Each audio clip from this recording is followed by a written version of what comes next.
Welcome to SLS Impact Room, where every conversation creates impacts. Here is the paradox we must face. When bride price becomes a grand financial spectacle, are we still celebrating love or staging a transaction? In elevating payment as proof of honor, do we quietly convert partnership into purchase, dignity into digits, commitment into obligation, and a lifelong journey into a one-day deal? Here with me is a special guest. He will introduce himself and then answer the question. Hello, everyone, from wherever you're listening to this podcast from.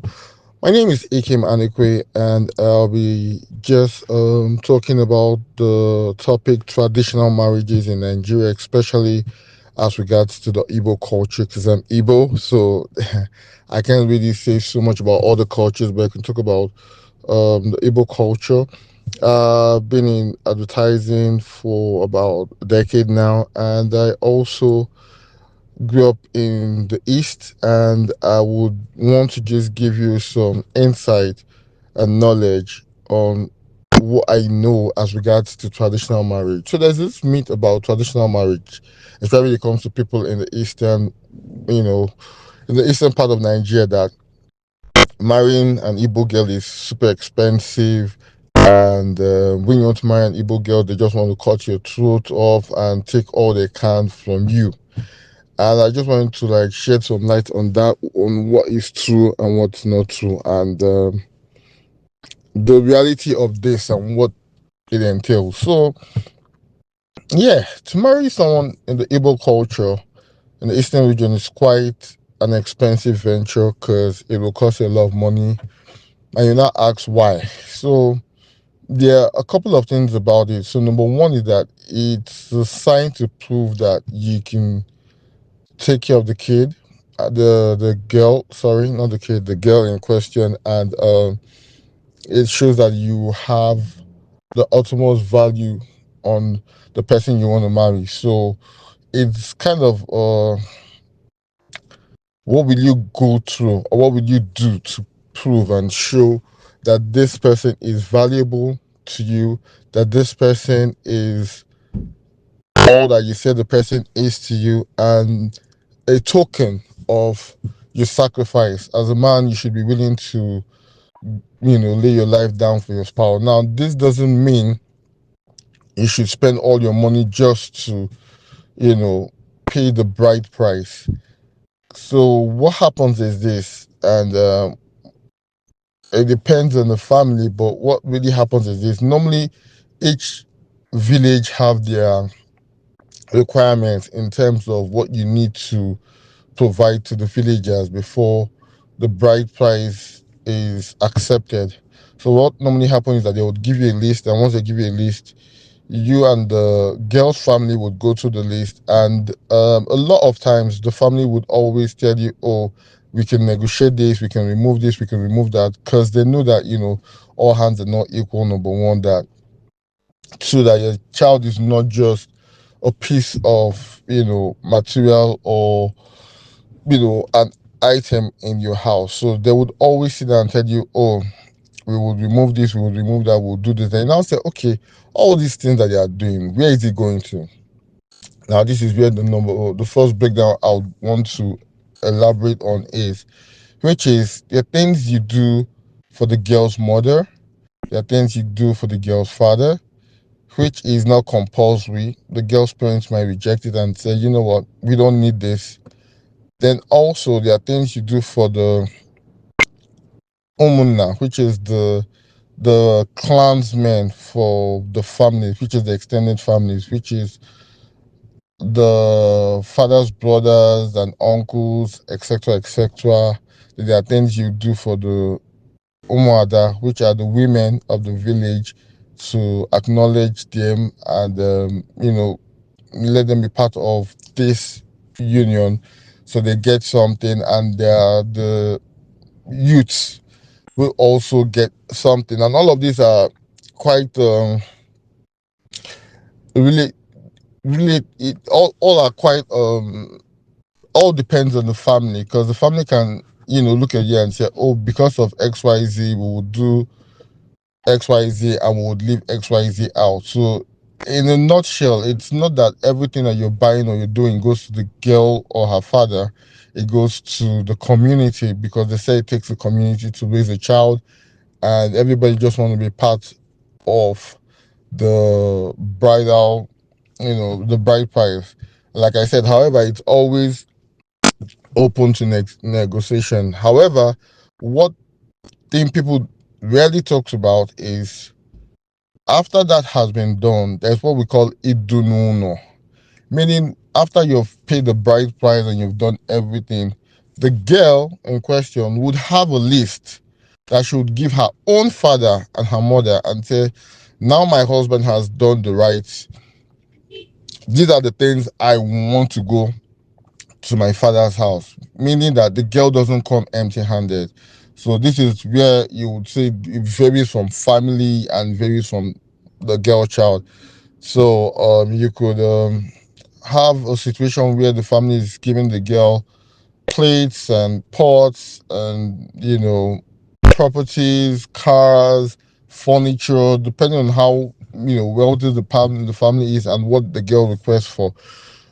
So it's like in Igbo they call a proverb that when the right hand washes the left hand washes the right. So in retrospect, it's not just all take from the family.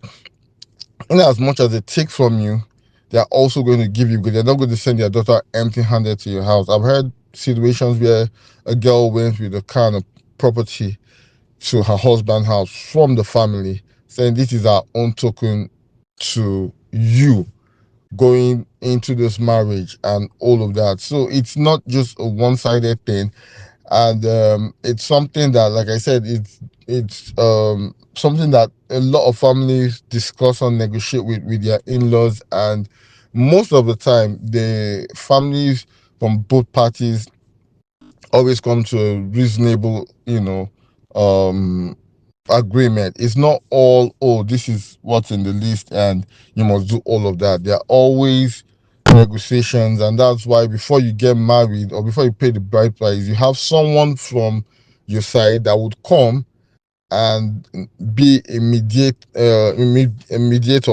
for the two families and say, oh, this is what these people have said, this is what these people are ready to do, and all of that. Now, people will say, is it the best way? And I would say, not. There is neither the best or the better or the good way. However, what I always would believe is there's always the human nature of, negotiating, dialogue, and having conversations on what we should do, what are the pros and cons of this, and how we should handle this. Now, another thing that people would always talk about is the value, because once you have paid all of this, you now start looking at the person as, what do you bring to the table and all of that. Now, this is quite critical to relationships and marriage, for one simple reason. You have to understand that what you do with your partner is different from what you do as for the community and as a people. So as a people, this is our tradition. As long as the tradition is still there and in place, we would have to work around it. However, how what we do and how the tradition affects our marriages should not be in the negative. So I would always say, oh, because someone say I paid your bride price so I can do this and do that. No, you did what tradition required for you, but there is what we call a civil rights of a human being. So not because you paid, for that you feel you now own the person or the person is the property and all of that. You should still handle your partner with care, tenderness, and love. And another question people would ask is the traditional marriage, the covenant, and the ceremony. How do we all view this put together? And I will say something, beyond traditional marriage, we're making a vow to our parents, to our God, and to ourselves. And because of that, it is sacred, because people look at it as just all superficial, but beyond the superficial, it is sacred, And as that, people should always remember that this is a covenant between you, your spouse, the heavens, and your parents. And once you have that in the back of your mind, you go into it with trembling and supplication. You go into it with a mind ready to be a server. You go into the marriage with a mind that, it is me and you forever. The good times, the bad times, the highs, the lows, through hell and high waters, we have to stay together. Does that mean we would always agree on things? No. But whether we agree on things or not, once we work together as the same thing, we can agree to disagree. We can agree to disagree respectively without, insulting ourselves, without making the marriage toxic, without feeling, one part should one part is getting the upper hand while the other part is being, you know, let down. The marriage shouldn't be toxic once we have this at the back of our mind. So I always would implore that beyond the superficial things, beyond the bright price and everything, make sure that who you're marrying is your person, your friend, someone you can do life with, because life is forever. And forever means there's going to be tough situations, there's going to be tough times, there's going to be sickness, there's going to be kids, there's going to be, you know, what you want and what's best for the family. And when we have this at the back of our mind, it helps us to navigate well together as a family and, see things beyond just the superficial. And at the end of the day, I will just end this by saying that, traditional marriages, no matter how we look at it, it is good for ourselves as a community because it's our heritage, it's a tradition, it lets us know who we are, where we come from, and what's expected from us. It also gives you a sense of belonging because, people look at it that, this woman and all of that, who are there, what do they care about? But that's not really true because if you look at it in hindsight, when the chips are down, these are the people that will be called to help, make peace in the family. These are the people that will come when someone is dead in the family to mourn together and raise morale and support.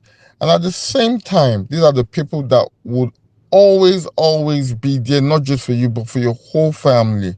Now, I get it that some people will say, but some of these people, I don't know them, I don't care, and they are nothing to me. But always remember this. This is who we have been from time immemorial, and this is who we will always will be. However, we can always sit down on the table, talk things better, work things out, and make sure we're all on the same page. And try as much as possible to live at peace with these people. And on the other hand, I implore, those that, that are custodians of the Igbo tradition to look into how to make, this traditional bridal price become better for, the young ones, for those that have, little or nothing, and those that are just starting off life, to make it, more easier for them to get married without thinking of, oh, how much is this going to cost and all of that. Yeah, this is all I have to say. Thank you so much. And until we meet the next time, be safe, be good, and take care of yourselves. Bye.